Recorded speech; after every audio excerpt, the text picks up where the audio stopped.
Muy pero muy buenos días familia, sean todos ustedes bienvenidos a este tu devocional, un nuevo despertar.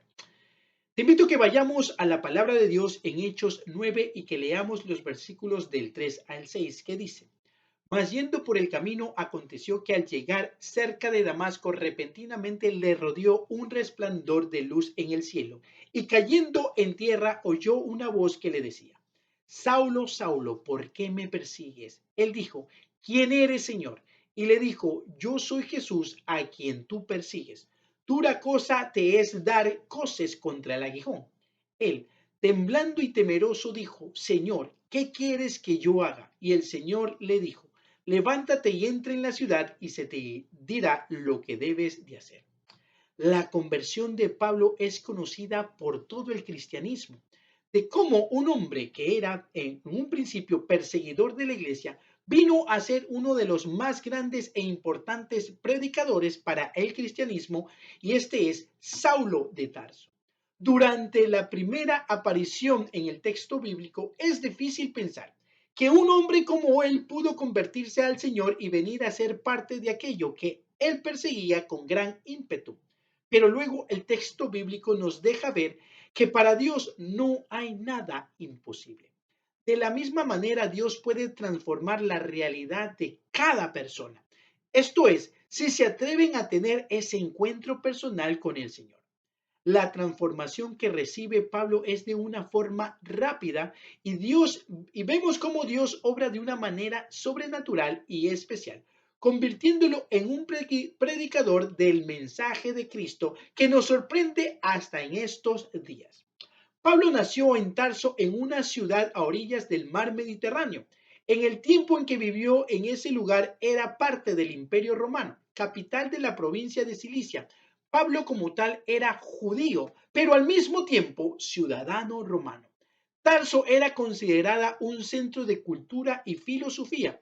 El mismo Pablo fue instruido a los pies de Gamaliel, un fariseo de gran autoridad de ese entonces, según lo relata el mismo Pablo. No hay duda de que era un hombre instruido y muy capaz. En cuanto a su trabajo como perseguidor de la iglesia de Jesucristo, también era completamente intachable. Pablo era celoso de su religión. Por tal motivo inició una batalla para erradicar el nuevo mensaje que escuchaba para que no se expandiera, pero atenta contra lo que conocía hasta ese entonces como la voluntad de Dios. El mismo Pablo nos deja ver su condición antes de ese encuentro personal con Cristo en Filipenses 3. Un fariseo celoso de su religión, con conocimientos de los escritos sagrados y de muchas otras cosas más.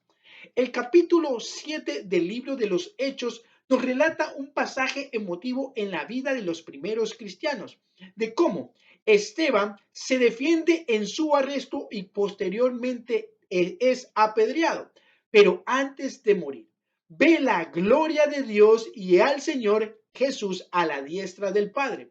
En ese martirio que estaba Esteban, un joven Saulo de Tarso estaba en el lugar cuidando de las ropas de quienes apedrearon a Esteban. Este joven se convierte en un ferviente perseguidor de la iglesia de nuestro Señor. Tenía autoridad para llevar a la cárcel a los siervos de Cristo.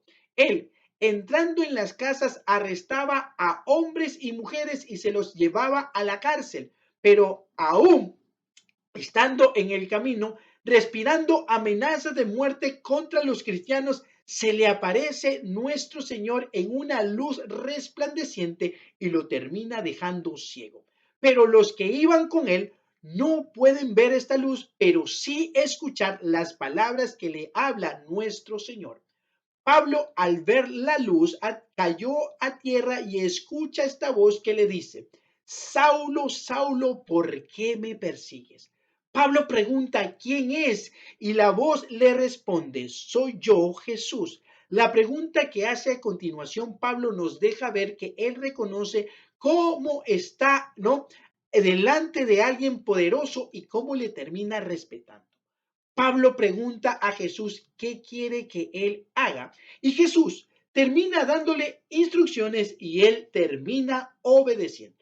En varias ocasiones Pablo tuvo oportunidad de relatar cómo había sido su conversión y pasó de ser un perseguidor de la iglesia a ser importante dentro de la iglesia.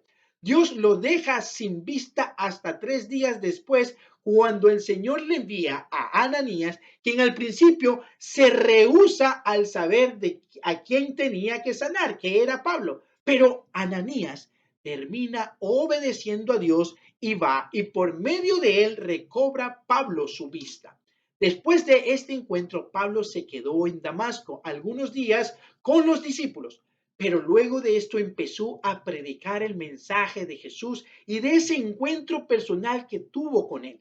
La conversión de Pablo fue genuina y completamente poderosa en el Señor.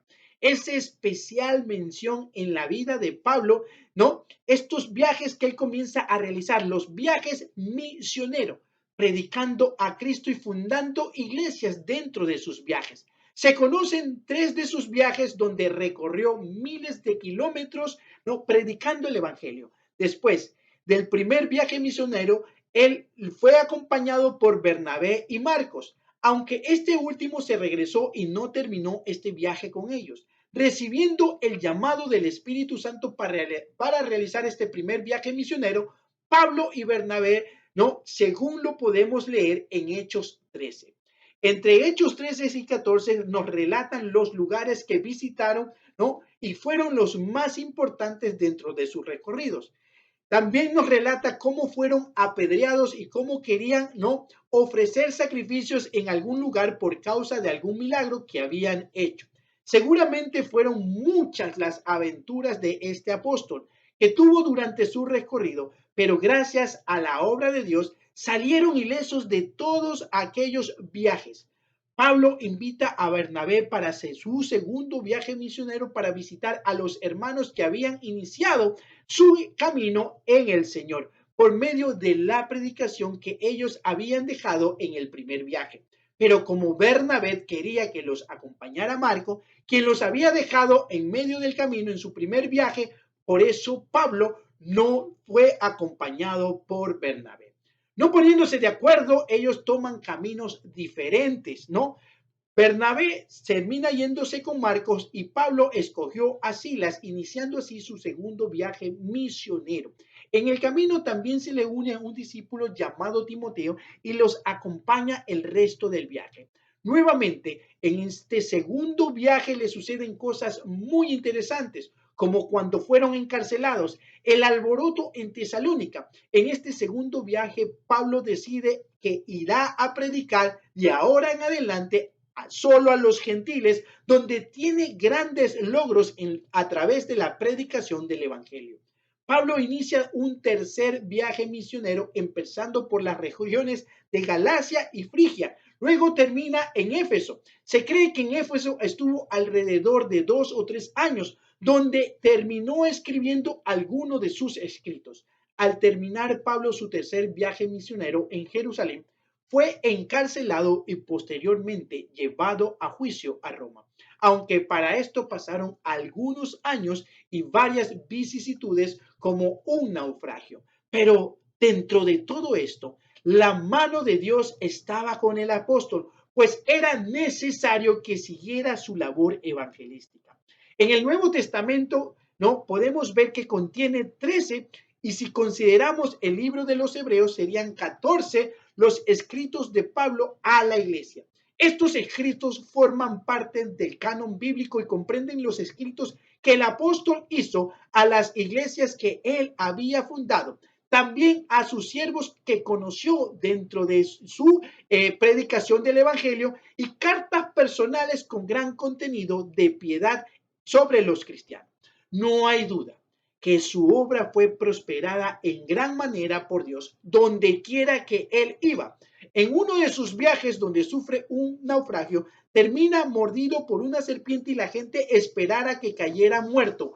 Pero eso nunca pasó con el apóstol. Dios obró de una manera sobrenatural en este personaje y también pudo llegar lejos su predicación. en los diferentes lugares donde se encontraba predicando la palabra, tanto la gente del pueblo como los líderes de diferentes áreas terminaron escuchando el mensaje. Pablo confiesa que puede estar dentro de la abundancia como puede vivir dentro de la escasez. También reconoce que en uno de sus escritos padece de alguna enfermedad que Dios le había permitido mantener. También vemos que se dedica a la escritura y a aconsejar a la iglesia. Cuando escuchaba de algún problema dentro de las iglesias fundadas, él les enviaba estos escritos esperando que a través de ellos dejen los temas azarosos y comprendan la nueva vida que tienen en Cristo. Familia, en las manos de Dios, una persona puede ser de gran utilidad dentro de la obra. No importa si esta persona ha sido pecadora, si ha sido perseguidor de la iglesia o algún religioso en el pasado. Dios puede transformar a las personas cuando éstas están dispuestas a obedecer de una manera completa en todas las esferas de su vida. En el caso de Pablo, después de este encuentro con Jesús, tiene en poco lo que hasta ese entonces había conseguido. Siendo conocido como un fiel religioso y perseguidor de la iglesia, tiene todo en poco para seguir al Señor. La vida de Pablo cambió totalmente desde ese encuentro en donde dejó de ser considerado como un perseguidor de la iglesia y pasó a ser un miembro completamente fiel de la obra que Jesús había iniciado. Alcanzó la salvación de su alma y fue testigo del Señor en todas partes. Quizás nadie en ese entonces hizo una labor misionera tan grande como la realizada por este apóstol. Fue considerado como el apóstol de los gentiles cuando se dedicó a predicar solamente para ellos. Ejemplo de conducta y solución de conflictos que competen incluso a la iglesia de nuestros días, encontramos en las cartas enviadas a las iglesias. De seguro, hay muchísimas cosas que Pablo y los demás apóstoles hicieron durante toda su vida, pero estas son las que el Señor quiso que nosotros conociéramos para edificación del cuerpo de Cristo. En el futuro, cuando el Señor nos lleve a su presencia y seamos parte de esa omnisciencia de Dios, quizás lleguemos a conocer cada uno de los detalles de las obras que estos hombres realizaron en el nombre del Señor. Amén. Bueno, familia, terminamos en oración, dando gracias al Señor que a través también de este personaje, de este apóstol, el predicador de los gentiles, nosotros también podamos aprender. Aprender que dentro de todo esto el Señor no está viendo nuestras faltas y nuestros pecados, sino que está viendo con la completa decisión después de ese encuentro que nosotros tenemos con el Señor.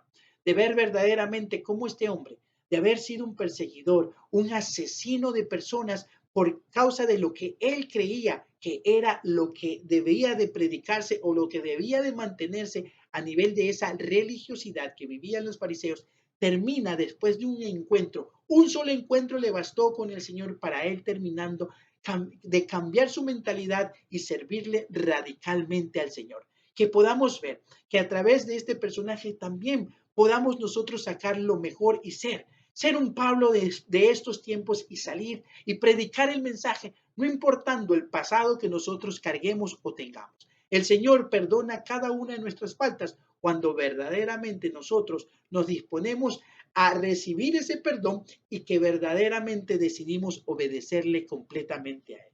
Te damos gracias, Señor, por este mensaje maravilloso. Gracias, bendito Padre, por lo que tú nos enseñas, Señor, a través de la vida de este apóstol, a través de cada uno de ellos, bendito Padre, porque sabemos que lo que está escrito en tus sagradas escrituras es para que nosotros al día de hoy tengamos ese conocimiento pleno de ver verdaderamente que tú eres un Dios bueno, maravilloso, un Dios bondadoso, en el cual tú cada vez más buscas que en nosotros exista ese perdón, para que podamos vivir la vida diferente que tú nos estás dando.